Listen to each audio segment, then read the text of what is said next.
요한복음 9장 1절에서 12절 제가 먼저 읽겠습니다. 1절 예수께서 길 가실 때에 날 때부터 소경된 사람을 보신지라.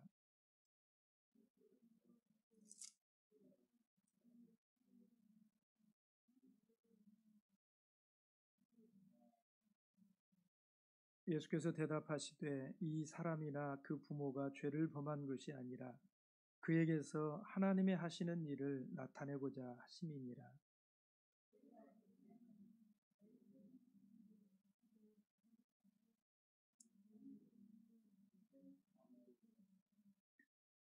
내가 세상에 있는 동안에는 세상의 빛이로라.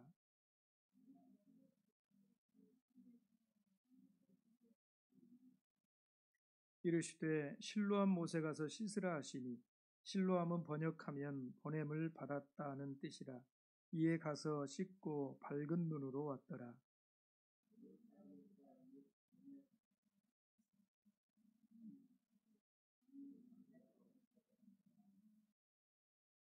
혹은 그 사람이라 하며 혹은 아니라 그와 비슷하다 하거늘 제 말은 내가 그로라 하니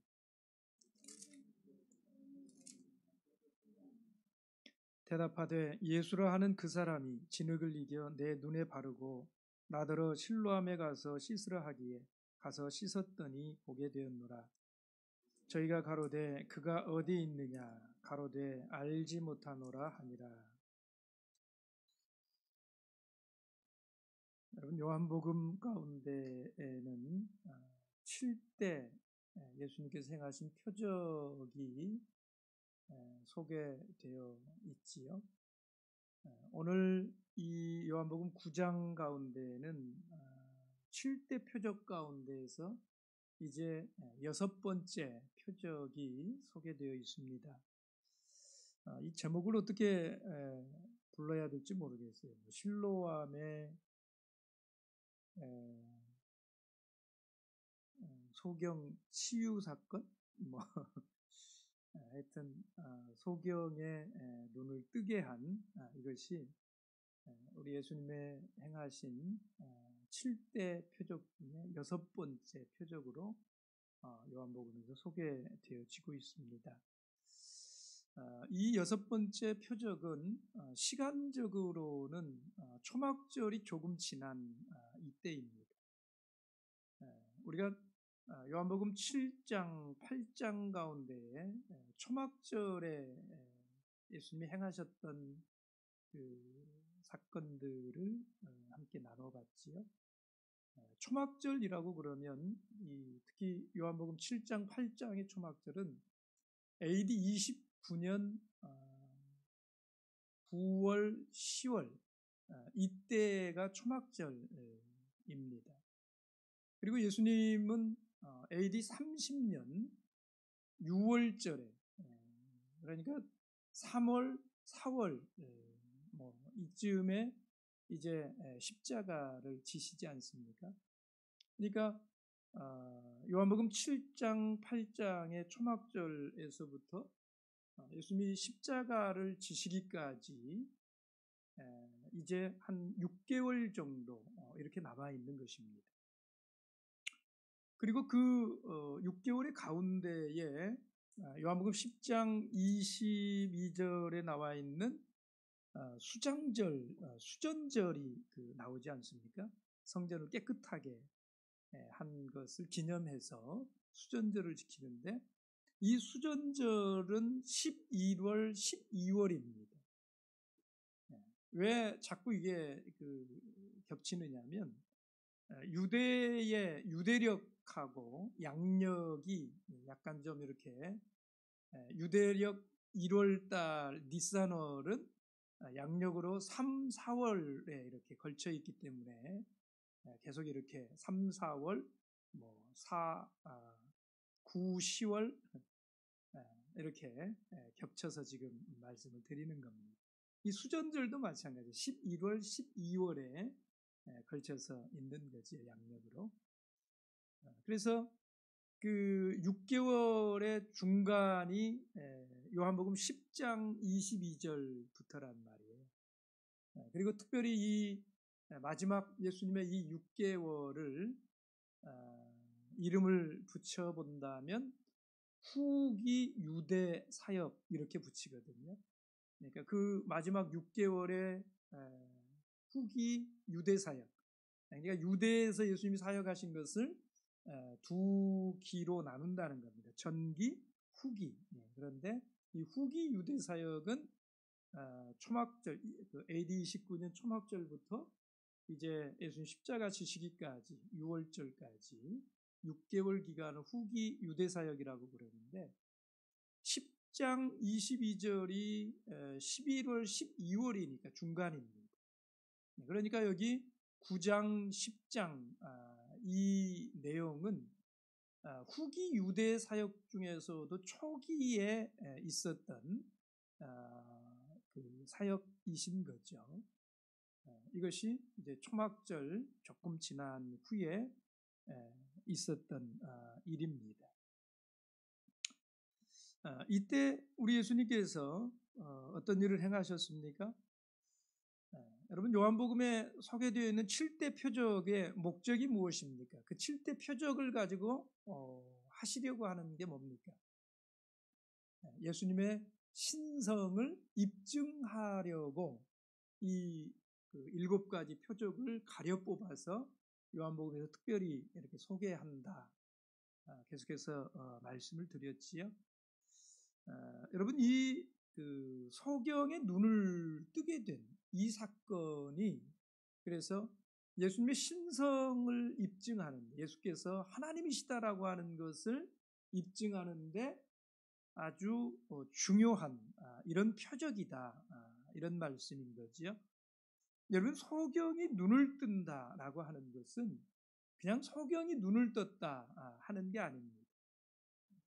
여러분 소경이 눈을 뜬다라고 하는 것은 유대 신앙 속에서는 하나님의 말씀 안에서는 메시아 되심의 가장 중요한 표적 중에 하나가 소경이 눈을 뜨는 것이지요. 이분이 메시아이시다라고 하는 증거가 이것입니다. 그래서 여러분 출애굽기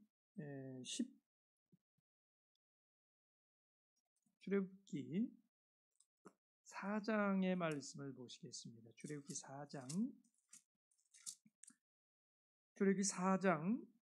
11절입니다. 출애굽기 4장 11절 함께 읽어보겠습니다. 시작. 여호와께서 그에게 이르시되 누가 사람의 입을 지었느냐 누가 벙어리나 귀머거리나 눈 밝은 자나 소경이 되게 하였느냐 나 여호와가 아니뇨.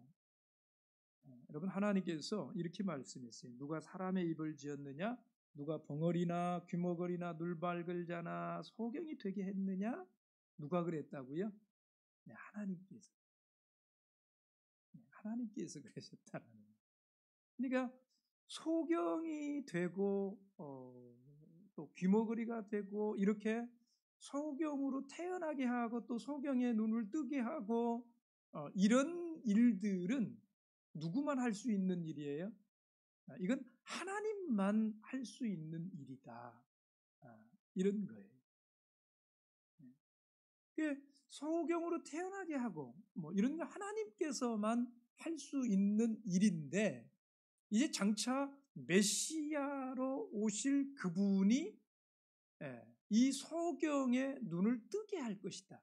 이게 그의 메시아 되심을 증거할 것이다. 성경이 그렇게 약속을 해놓았지요. 우리 한 말씀 보겠습니다. 이사야서 29장입니다. 이사야서 29장 18절 같이 읽겠습니다. 시작. 그날에 귀머거리가 책의 말을 들을 것이며 어둡고 캄캄한 데서 소경의 눈이 볼 것이며 언제 이런 일이 있다고요? 그 날이 되면 여러분 이사야서에 나오는 그날 계속해서 어떤 한 날에 대해서 말씀하는데 이 날은 어느 날일까요? 메시아가 오시는 그날을 말씀하고 있는 거죠.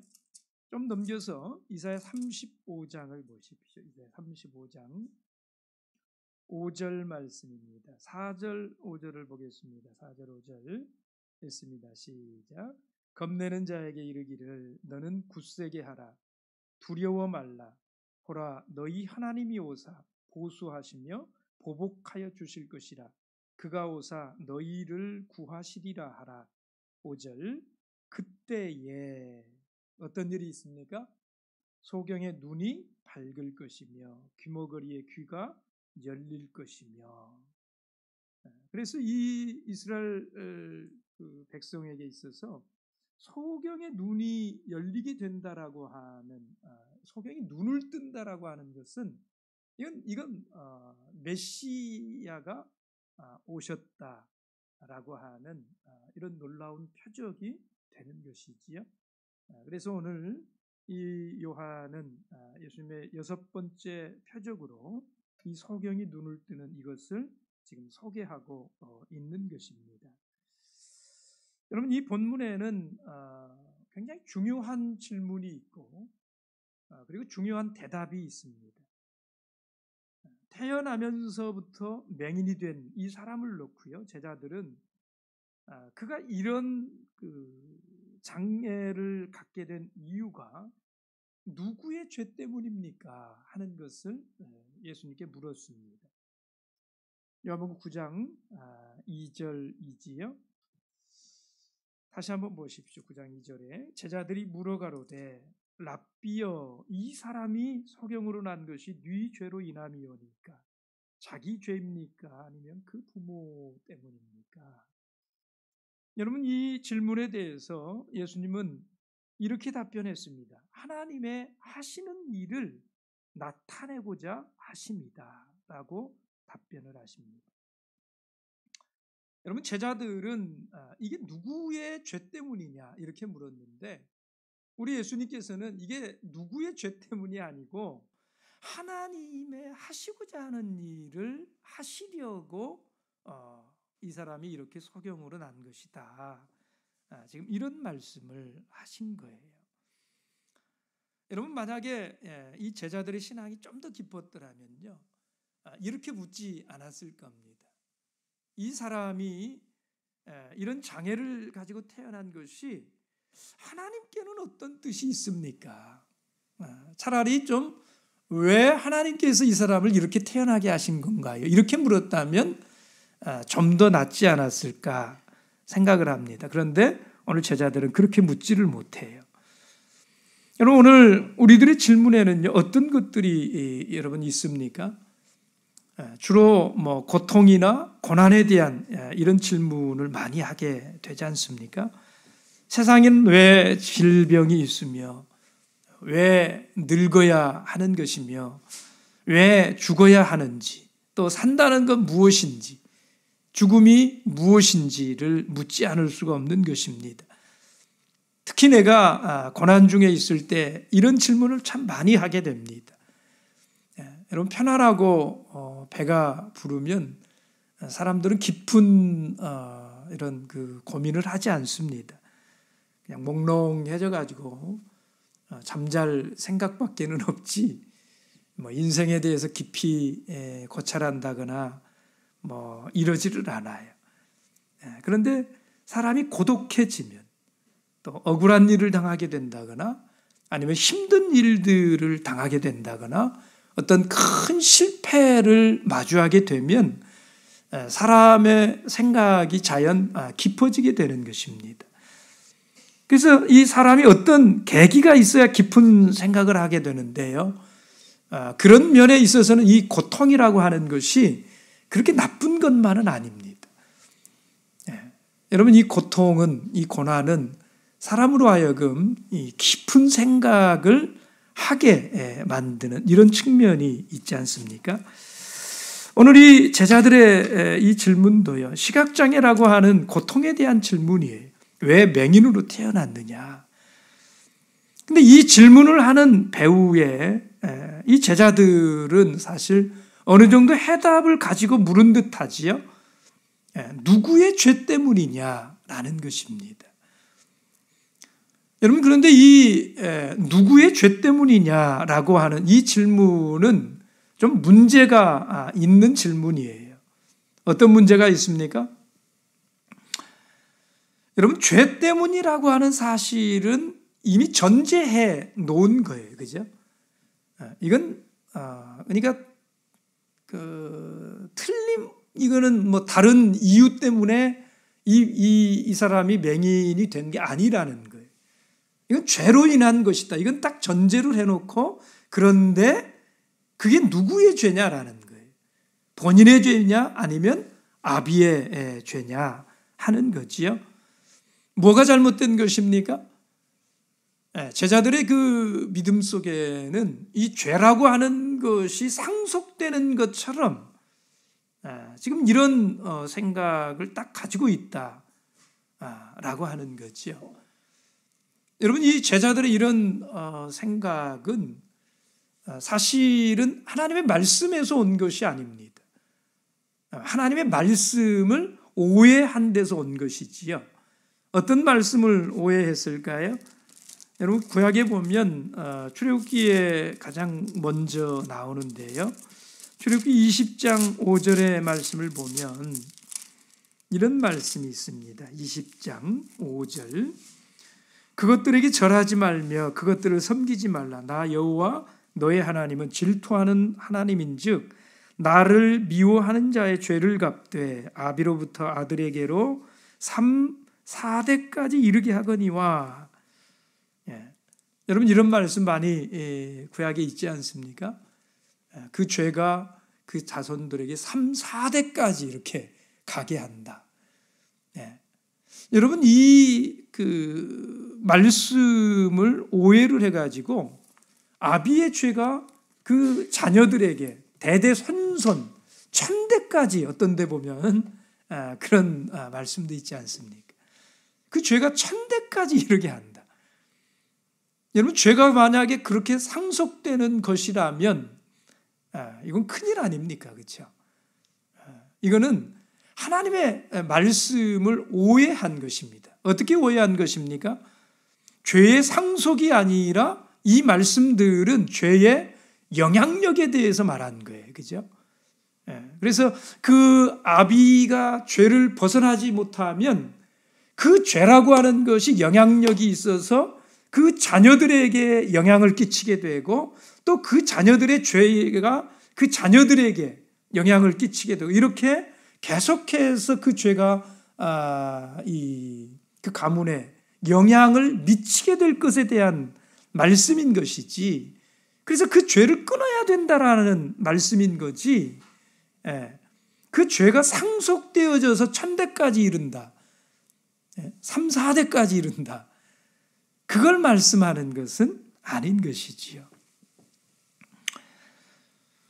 여러분, 이 모든 질병과 고난이 죄 때문이 아닌 것은 틀림없습니다.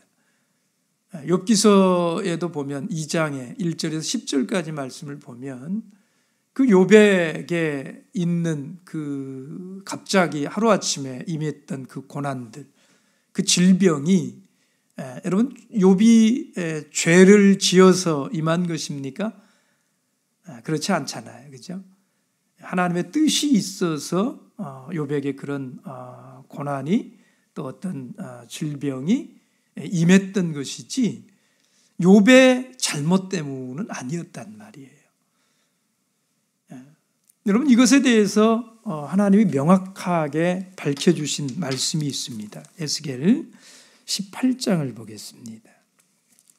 에스겔서 18장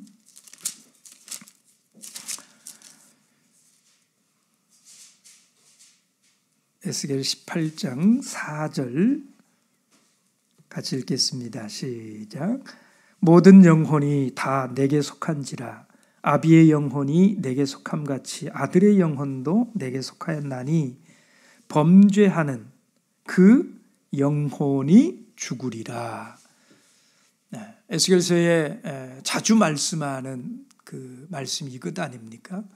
범죄하는 그 영혼이 죽는다 하는 거예요. 아비가 포도를 먹었는데 그 아들이 시다 이런 법은 없다는 거잖아요. 그죠? 아비가 포도를 먹었으면 아비의 이가 시린 거고 자녀들이 포도를 먹으면 자녀들의 이가 시린 거지 아비가 포도를 먹었는데 왜 자녀의 이가 시리겠느냐라는 겁니다. 그래서 범죄하는 그 영혼이 회개하는 그 영혼이 사는 것처럼 범죄하는 그 영혼이 죽는다 이것이 성경의 이 뜻이잖아요.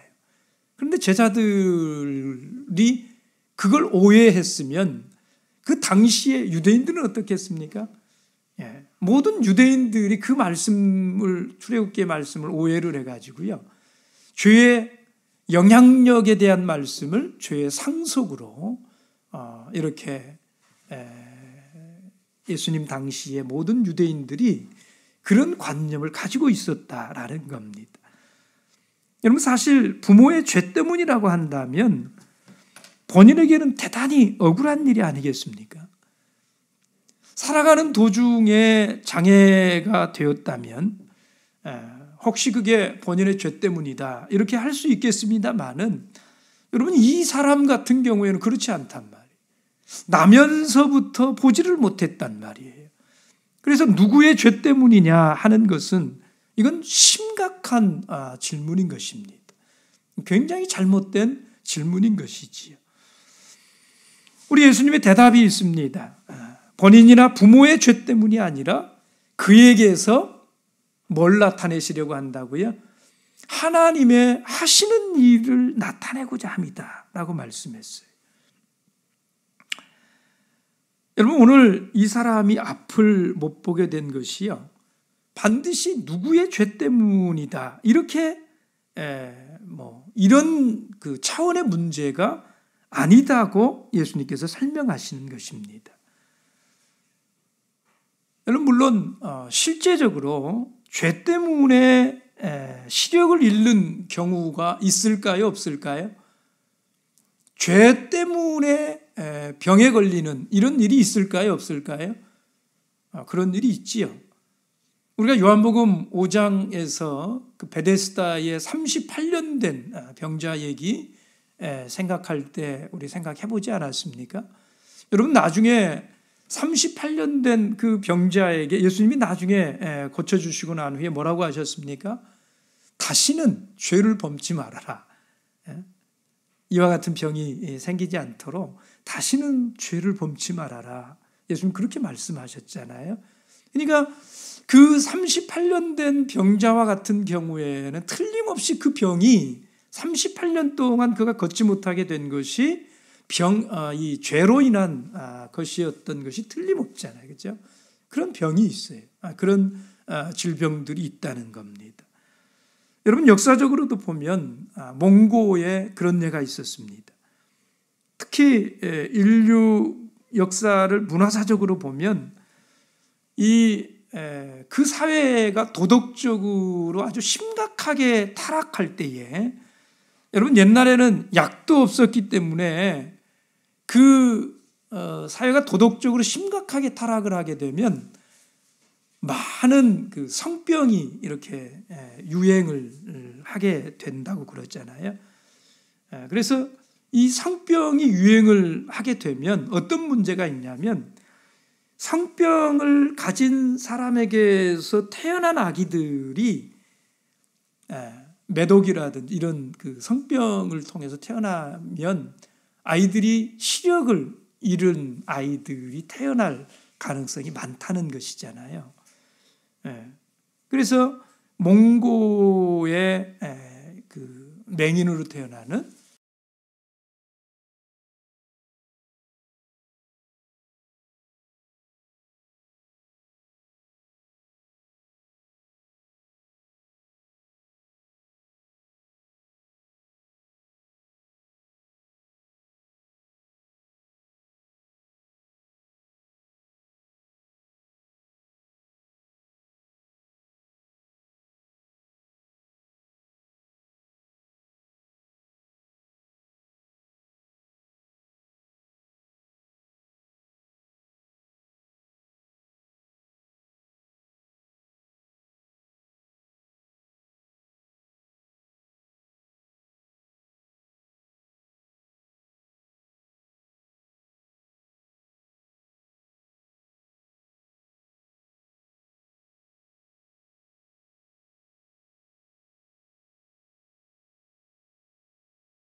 답변에는요, 초월적인 의미가 있다라고 하는 것을 우리가 좀 유념해서 봐야 됩니다.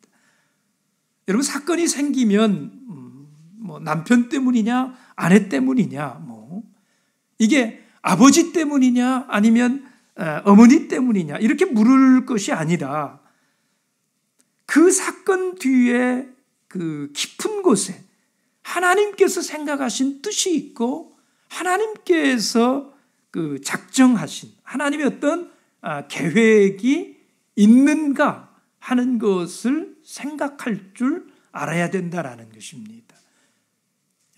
하나님의 뜻은 무엇일까라고 하는 것을 우리가 생각할 수 있어야 된다는 것입니다. 여러분, 그러면 이 하나님이 하시고자 하시는 일이라고 하는 것 어떤 것입니까? 하나님이 하시고자 하는 일이라고 하는 것이 그 내용이 뭐냐 하는 걸 묻는 게 아니고요. 하나님이 하시고자 하는 일이라고 하는 것의 성격이 어떤 것이냐 이 말입니다. 네. 여러분, 이것은 과거 지향적인 이런 것이 아니라 미래 지향적인 이런 일입니다.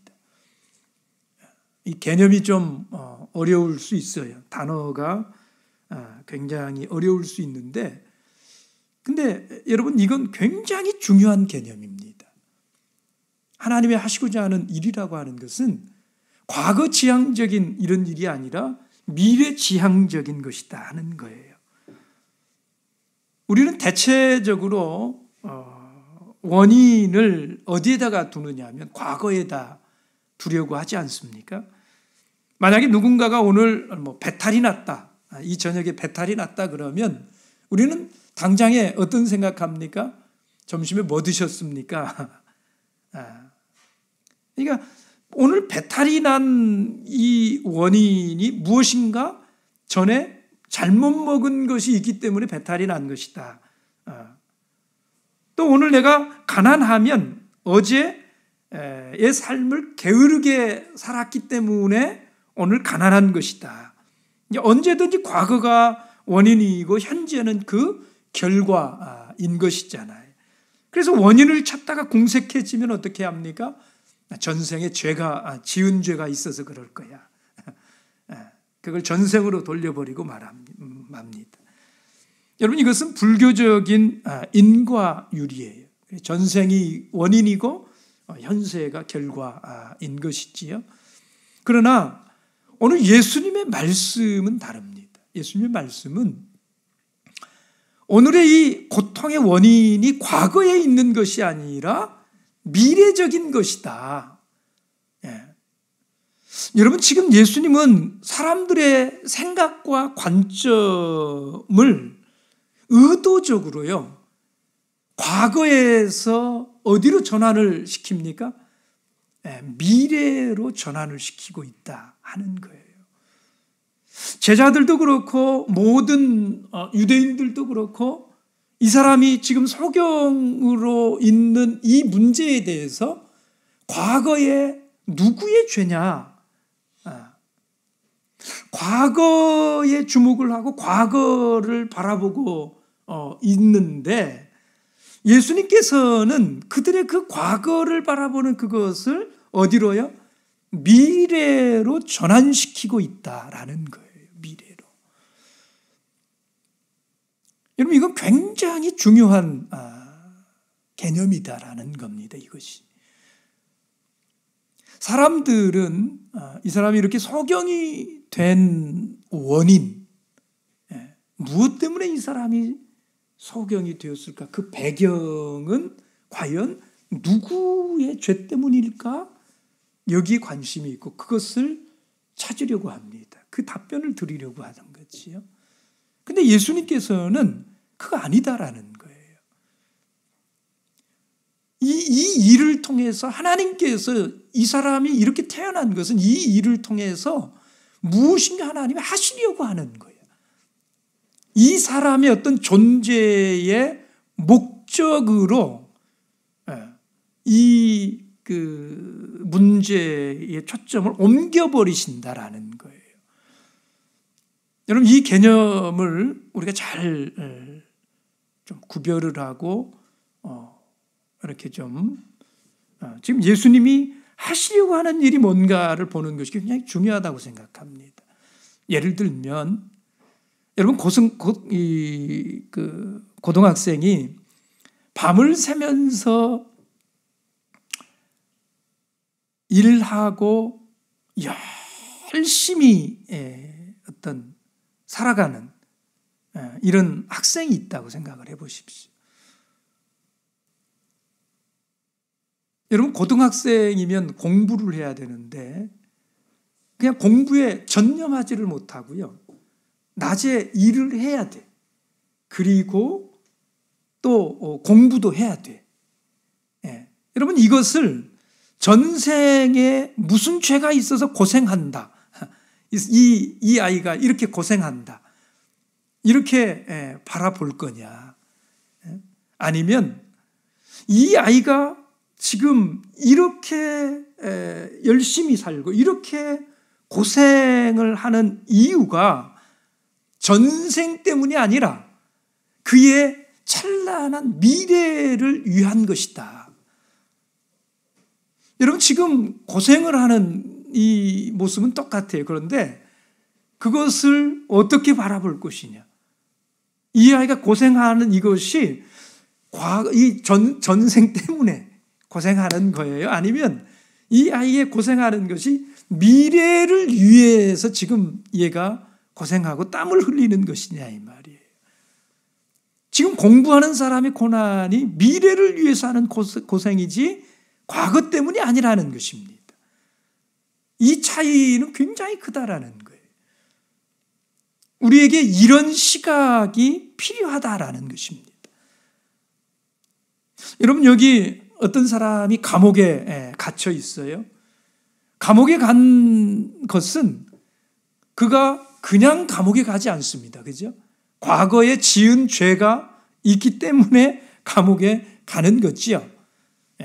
그런데 이 사람이 감옥에 간 그 사실로 인해서 앞으로의 그 삶에 대한 자기의 인생에 대한 자세의 변화가 생겼어요. 그래가지고 이 사람이 나는 이제 다른 삶을 살아야 되겠다. 이렇게 결심을 하고 비록 감옥 아니지만 열심히 공부를 해요. 기술을 배워요. 땀을 흘려요. 여러분 그러면 지금 이 사람이 감옥에서 이 땀을 흘리고 고생을 하는 이것은 과거 때문에 그의 지은 죄 때문에 고생하는 겁니까? 아니면 이제 찬란한 그 미래를 위해서 고생하는 것일까요? 여러분 이 개념, 이 전환이 굉장히 중요한 것이다라는 거예요. 여러분 하나님께서 하시고자 하는 일이 무엇입니까? 하나님이 하시고자 하는 일의 내용은 무엇입니까? 여러분 누가복음 19장 10절 말씀에 이건 제가 정말 자주 인용하는 구절인데요.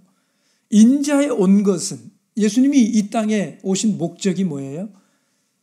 죄인을 구원하시려고 사람을 구원하시려고 이 땅에 오신 거잖아요. 그렇죠? 그러니까 하나님의 하시고자 하는 모든 일들은 사실 그거 아닙니까? 여러분 그리스도께서 하시는 이 구원의 사역을 의미하는 거거든요. 사람을 구원하는 이 일, 이게 하나님이 하시고자 하는 일이란 말이에요. 근데 지금 하나님이 하시고자 하는 일을 나타내고자 이 사람이 볼 수 없게 되었다. 예수님은 지금 이 사람이 볼 수 없는 이 고통을 그렇게 말씀하고 있다라는 것입니다. 이 사건을 통하여 구속의 사역을 이루시려고 하는 것이다. 수많은 사람들이 하나님을 만나기 위해서는 이 사람이 시각장애를 갖는 것이 필요했다라는 거잖아요. 그리고 이 사람이 시각장애를 이제 예수를 통해서 고침받음을 통해서 많은 사람들이 구원에 이르는 길에 대해서 눈을 뜨게 될 것이다라는 거예요. 예수가 메시아이심을 이 사람을 통해서 받아들이게 되고 이 사건을 통해서 예수 그리스도가 하나님이시다라고 하는 것이 드러나야 하나님의 하시고자 하는 일이 이루어질 것이다, 이런 말씀이잖아요. 그걸 위해서 이 사람이 소경이 된 거야. 여러분, 우리에게 이런 시각이 필요합니다. 우리에게 이런 시각이 필요해요. 여러분, 적어도 우리는 고난을 바라볼 때마다 신앙적 차원에서 바라볼 줄 알아야 됩니다. 예수 믿는 사람은 고난을 죄 때문이다라고 생각할 것이 아니라, 여러분이 우리 삶에 있는 고난이라고 하는 것, 두 가지, 그 원인은 두 가지 차원일 수 있어요. 그렇죠? 이게 죄와 관련이 있을 수도 있는 것이고, 요한복음 5장의 그 죄인처럼 관련이 있을 수도 있는 것이고, 또 그 욥처럼 죄와 전혀 관련이 없이 고난이 있을 수도 있는 거죠. 그렇죠? 근데 이 우리에게 있는 삶의 이 고난이라고 하는 것이 그 원인이 무엇이냐라는 것은 우리의 현실에 있어서 중요하지 않다라는 겁니다. 하나님을 믿는 이 백성들에게 있어서의 고난의 의미는 과거가 아니라 이걸 통해서 미래지향적인 이런 전환이 우리 가운데 있어야 된다는 거예요. 고난을 죄 때문이라고 생각하는 것이 아니라 그것을 통해서 하나님이 하시고자 하는 일, 다시 말하면 사명으로 받아들인다라는 것입니다. 여러분, 예를 들면 내가 병이 들었어요. 이 병이 들었다라고 하는 것은 내가 잘못 살았기 때문일 수도 있는 것이고, 그렇지 않으면 이 잘못 산 것과 전혀 관계없이 병이 든 것일 수도 있을 거예요. 그런데 나는 지금 이 병을 어떻게 바라볼 것이냐? 이 병은 병든 사람에게 뭐 하라는 거예요? 전도하도록 하나님께서 이 병을 통해서 내가 죽고 내가 벌을 받고 이런 차원이 아니라 내가 지금 이 병을 통해서 병든 사람, 나와 같은 병을 가진 사람들에게 전도하라고 이런 병이 나에게 있는 거야. 이렇게 인식하는 것이 굉장히 중요하다. 이런 말이에요. 여러분, 부한 사람이 가난한 사람에게 전도할 수 있습니까? 부자가 가난한 사람에게 전도 어려운 것이잖아요. 그렇죠? 건강한 사람이 병든 사람에게 전도할 수 있습니까? 네, 어려운 거예요. 외로운 사람이 외로운 사람을 전도하는 거예요. 여러분, 고린도 후서 1장의 말씀을 보십시오. 고린도 후서 1장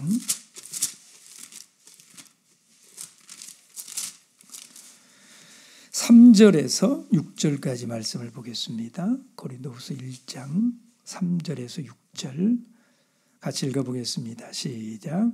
찬송하리로다. 그는 우리 주 예수 그리스도의 하나님이시요 자비의 아버지시요 모든 위로의 하나님이시며 우리의 모든 환난 중에서 우리를 위로하사 우리로 하여금 하나님께 받는 위로로서 모든 환난 중에 있는 자들을 능히 위로하게 하시는 이시로다.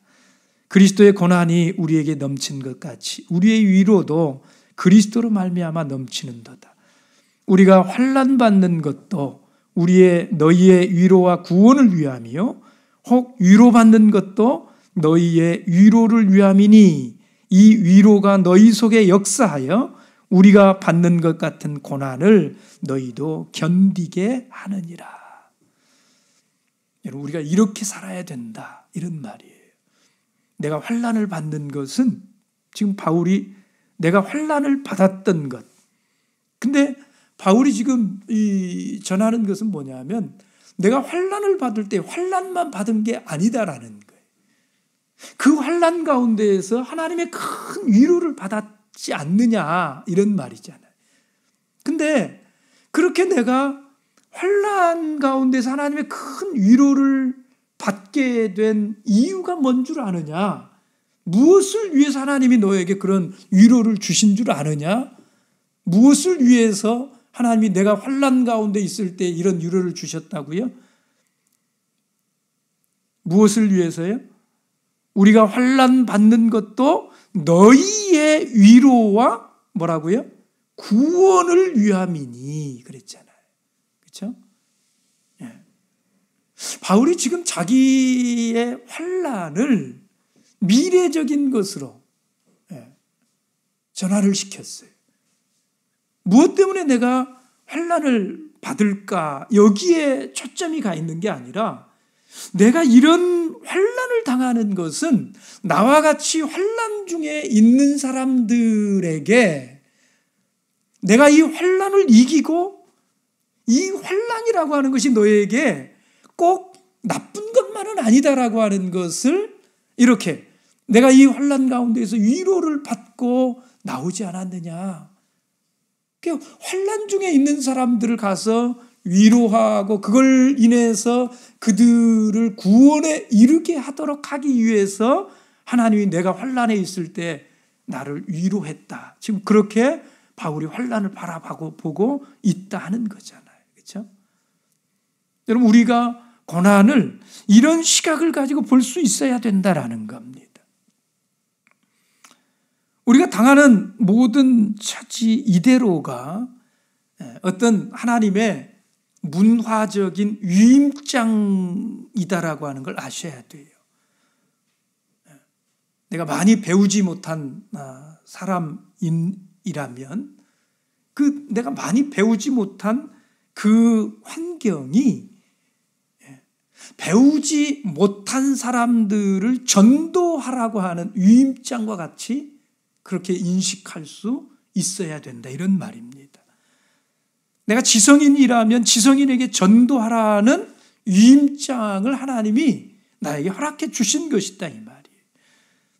여러분 고난은 개인적으로 생각을 하면 병이 들고 아프고 일도 할 수 없고 돈이 들고 아무리 생각해도 이루은 점이 하나도 없지만 하나님 차원으로 보면 그 고난을 인해서 내가 겸손하게 되었고 진실하게 되었고 또 전도하게 되었고 천당 가게 되었으니 여러분 이 고난이 그렇게 나쁜 것만은 아니지 않습니까? 그렇죠? 여러분 이야기가 이런 시각을 내가 갖게 되면 이야기가 완전히 달라진다 이 말이에요. 그죠? 나를 중심으로 해가지고 육체적인 이런 정욕을 중심으로 해서 생각을 하니까 뭐 성공이다 실패다 행복이다 불행이다 이렇게 말하는 것이지 하나님의 모든 일들 내가 당하는 모든 일들을 그 하나님의 높은 차원인 구속사역적인 입장에서 본다면 그것이 무엇인들 절대적으로 부정적인 이런 것들이 없다라는 겁니다. 여러분 사도 바울은 로마 감옥에 갇힌 사실을 가지고 놀라운 말을 하지 않았습니까? 여러분 사도 바울이 그가 감옥에 갇힐 때는요 사실 그 감옥에 갇히는 그걸 뭐 흔쾌하게 좋은 마음으로 이렇게 갇혔던 것은 아니지요. 그렇죠? 그것이 틀림없는 건 뭐냐면 바울이 사도행전에 보면은 감옥에서 자기가 왜 이렇게 갇히게 되었는가에 대해서 세 차례의 변론을 하잖아요. 그죠? 여러분, 변론을 한다라고 하는 것은 무슨 의미입니까? 나 여기에 갇힐 만한 그런 죄를 범한 적이 없다는 거예요. 그죠? 나 여기에 갇힐 만한 사람이 아니다라는 거예요. 변론을 한다라는 건 그런 거예요. 그런데 그 변론이 실패했어요. 그래서 어쩔 수 없이 그가 2년 동안이나 3번씩 변론을 했지만 여전히 감옥에 있었던 거잖아요. 그렇죠? 그리고 마지막 변론도 통하지를 않아가지고 로마로 이렇게 가게 되는 거 아닙니까? 그런데 로마에 이렇게 가면서 그가 그런 생각을 한다라는 겁니다. 하나님의 뜻이 있어서 가는 거야. 그리고 그렇게 로마에 가서는 친위대 사람들을 만나요. 감옥에서. 그리고 관원들을 만나가지고 그렇게 그 사람들에게 전도의 기회가 주어지지 않습니까? 그죠? 그러니까 그때서야 비로소 뭐라고 말합니까? 빌립보서 1장 2절의 말씀을 보시면, 여러분 빌립보서 1장을 같이 한번 볼까요? 2절이 아니라 12절입니다. 빌립보서 1장 12절. 형제들아, 나의 당한 일이 도리어 복음의 진보가 된 줄을 너희가 알기를 원하노라. 나의 당한 일이 도리어 복음의 진보가 되었다. 여러분, 그가 당한 일이 무엇입니까? 그가 당한 일이라고 하는 건 다른 거 아니잖아요. 복음 때문에 감옥에 갇혀서 복음을 전하지 못하게 감옥에 갇힌 그 일들이잖아요. 그죠? 근데 그렇게 갇혔던 그 일이 오히려 복음의 진보가 된 것을 너희가 알기를 원한다라는 것입니다.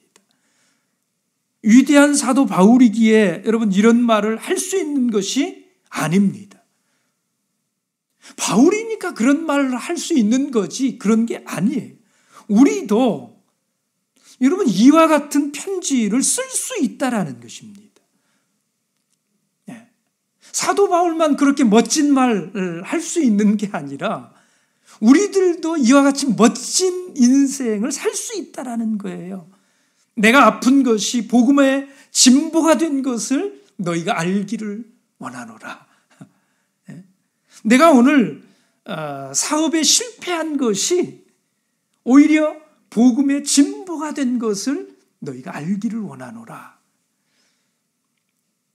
여러분, 고난을 긍정적으로 소망적으로 받아들인다라고 하는 것 정말 위대한 일입니다. 정말 멋진 일이에요. 여러분, 이 시각이라고 하는 것, 바라보는 시각이라고 하는 게 이처럼 중요한 것이다 이 말이에요. 여러분, 내 삶 속에서 하나님이 하시고자 하는 일을 보는 것, 이게 얼마나 놀라운 일입니까? 얼마나 아름다운 일입니까? 그런데 여러분 꼭 아셔야 돼요. 이런 일이 오늘 이 소경에게 여러분 이런 일이 어떻게 응하게 되었을까 하는 겁니다. 어떻게 응하게 되었을까요?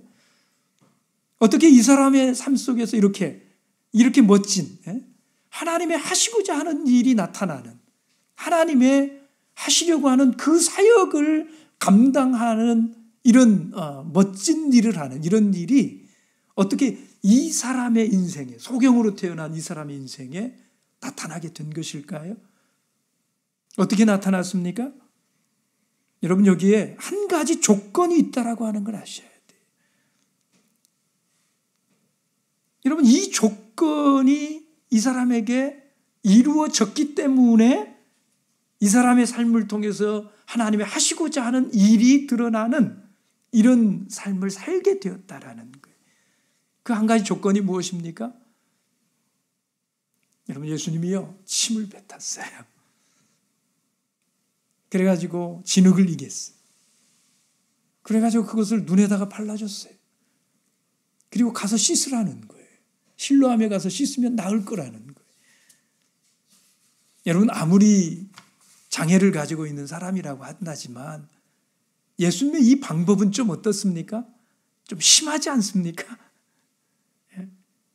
세상에 아무리 그래도 그렇죠. 침을 뱉어가지고 진흙을 이겨서 그걸 눈에다가 발라주고. 여러분, 이게 생각하면 굉장히 모욕적인 이런 일일 수도 있는 거잖아요. 사람을 무시를 해도 어떻게 이렇게 무시를 하나, 이렇게 받아들일 수도 있는 거잖아요. 그렇죠? 그런데 이 사람은요 그 모든 것들을 다 이겨냅니다. 그리고 순종해서 실로암에 가서 자기 발로. 여러분 그 실로암까지 모르긴 해도요. 어디에서 출발했는지는 모르지만 그 이스라엘에 가보시면 실로암 못 가는 길이 예루살렘 그 시내에 있었을 거 아닙니까? 근데 어디에 있든지 간에 실로암이 비탈진 곳에가 있어요. 가기가 만만치 않은 곳이에요. 한 1, 2km를 가야 되는 거예요. 적어도. 예? 여러분 소경의 눈을 가지고 그 비탈길을 해가지고 간다는 거, 이게 상상해 보십시오. 이게 쉬운 일이 아니란 말이에요. 침을 뱉어가지고 진흙을 이겨서 발라주고 가서 실로암에 가서 씻으면 나을 거라는데. 예? 근데 참 중요한 것은 여러 가지 생각이 들 수도 있지만 이 사람이 그 모든 것들을 다 이겨내고 순종해서 실로암까지 갔다라는 사실입니다. 여러분 그것이 이 사람의 인생을 하나님의 하시는 일을 드러내는 인생으로 만들었다라는 거예요. 여러분 오늘 이 사람에게서 믿음을 볼 수 있습니까? 네. 어떤 믿음일까요? 여러분 이 사람이 보여주는 이 믿음에 여러분 이름을 한번 붙여보신다면 뭐라고 붙이시렵니까? 저는 이 사람의 믿음의 이름을 이렇게 붙였어요. 순종하는 믿음. 여러분 믿음은 참 다양합니다. 여러 가지 믿음이 있어요. 우리가 제1로 치는 믿음은 확신 있는 믿음이잖아요. 그렇죠? 예. 확신 있는 믿음은 참 아름답고 멋지고 근사하지. 그런데 제가 언젠가도 말씀드렸습니다마는 여러분 하나님의 역사를 우리 삶 속에서 가장 놀랍도록 일으키는 믿음은 확신하는 믿음도 확신하는 믿음이지만 가장 빈번하게 하나님의 역사를 일으키는 믿음은요, 순종하는 믿음인 거 아십니까? 왜냐하면 확신하는 믿음이 멋지기는 해요. 그런데 우리가 대부분의 경우에는 그런 확신에 이르기가 참 어려워요. 그렇지 않습니까? 멋지기는 한데 그 믿음을 가지기는, 그런 믿음을 가진 사람이 그렇게 많지가 않아요. 대부분은 의심 속에 살고요. 대부분은 이 절대 신뢰하지 못하는 속에 많은 일들을 당하고 사는 것이 우리의 인생이잖아요. 그래서 우리 삶 속에서 하나님의 역사를 가장 빈번하게 볼 수 있게 하는 것은 순종하는 믿음인 것입니다. 많은 그 의심이 들더라도, 이해가 가지 않는 일들이 너무 많더라도 이걸 어떻게 받아들여야 될지 방법이 생각나지 않는 이런 일 앞에서 내가 어떻게 하나님을 바라봐야 될지 아무것도 생각나지 않는 이런 일들이 얼마나 많습니까? 근데 그런 모든 것들에도 불구하고 그걸 꾹 누르고 욥과 같이 하나님을 떠나지 않는 거예요. 불평이 있어요. 그 마음 가운데 하나님에 대해서 심한 그 원망이 있어요. 도대체 내가 잘못한 게 무엇입니까? 답답함이 얼마나 많습니까? 근데 그럼에도 불구하고 욥이 끝까지 하나님 떠나지는 않잖아요. 그럼에도 불구하고 욥 속에 하나님의 뜻은 있을 거야. 이 믿음이 있으니까, 그렇죠? 그 모든 의심들, 억울함, 이런 것들을 꼭 누르고 하나님 곁에 있는 그 믿음, 그게 순종하는 믿음 아닙니까? 여러분 오늘 이 장애를 가진 이 사람에게 그 믿음이 있었다라는 거예요. 여러분 이 사람의 그 순종 얼마나 아름답습니까? 여러분 내 삶에 이 순종이 있고서야 하나님이 하시고자 하는 일이 나타났습니다. 만일 이 사람이 실로암으로 가다가 돌아섰다고 하면, 아니면 침 뱉어서 이 진흙 이겨가지고 눈에다 발랐다고 그래서 기분 나빠가지고 뭐 이런 사람이 있어 그러고 예수님을 떠나갔다면, 어떻게 이런 방법으로 사람이 나 눈을 떠, 이건 듣도 보도 못한 일인데 내 이해의 범주 안에서만 예수를 바라보려고 했다면, 여러분 이 사람을 통해서 어떻게 하나님이 하시고자 하는 일이 드러날 수 있겠느냐 이 말입니다. 불합리해도 순종하고 모순이라고 생각되어도 순종하고 말이 되지 않는 것 같아도, 물론 여러분 사실 이런 것들은 우리가 하나님을 오해한 거예요. 그죠? 내 짧은 지식으로 생각할 때 이게 불합리한 것이고 이게 말이 안 되는 것 같은 것이지, 이게 모순처럼 보이는 것이지, 여러분 하나님 앞에 불합리한 이런 일은 사실은 아니지 않습니까? 그렇죠? 하나님께서 불합리한 것은 아니거든요. 그건 내 오해한 것이거든요. 그런 것들을 다 억누르고 순종하면 결국에는 나를 통해서 하나님이 하시고자 하는 일을 나타내시는 하나님의 일을 나타내는 이런 사람이 될 수 있다 하는 겁니다. 오늘 아직도 예수님 앞에서 머뭇거리고 계시는 그런 분들 계시다면, 여러분 오늘 이 사람을 보고 좀 배우실 수 있게 되길 바랍니다. 그는 눈 멀었지만 눈먼 채로 그리스도께 순종했다라는 겁니다. 여러분 오늘 이 사람을 위해서 예수님께서 하신 일이 얼마나 놀랍습니까? 여러분 사람들은 모두가 이 사람이 소경으로 태어난 그 원인과 배경에만 집중을 해요.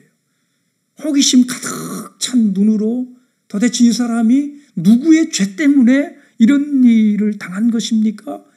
과거에 매여가지고요. 과거 지향적인 이런 사람들 앞에서요. 예수님은 전혀 새로운 차원으로 이 사람을 인도해 가십니다. 전혀 새로운 차원의 말씀을 하셔요. 이것이 이 사람의 존재 목적 때문에 있는 거야. 죄 때문이 아니야. 과거 때문이 아니야. 그의 미래를 위한 거야. 하나님이 그를 통해서 하시고자 하는 일을 나타내시려고, 하나님의 일을 하시려고 그러는 거야. 여러분 어떤 유형의 사람들이라 할지라도요,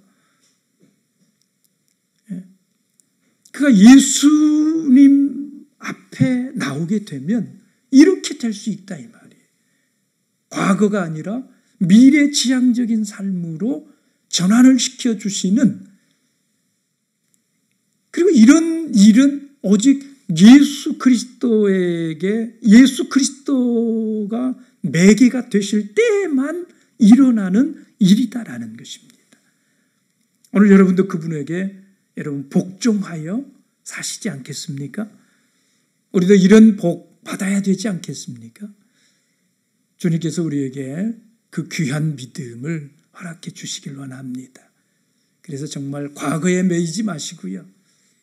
여러분들이 어떤 모습, 어떤 환경 가운데 있다 할지라도 여러분 예수 그리스도를 인해서 미래를 바라볼 줄 아는, 그래서 하나님의 일을 드러내시는 자 여러분 다 되시기를 예수님의 이름으로 축복합니다.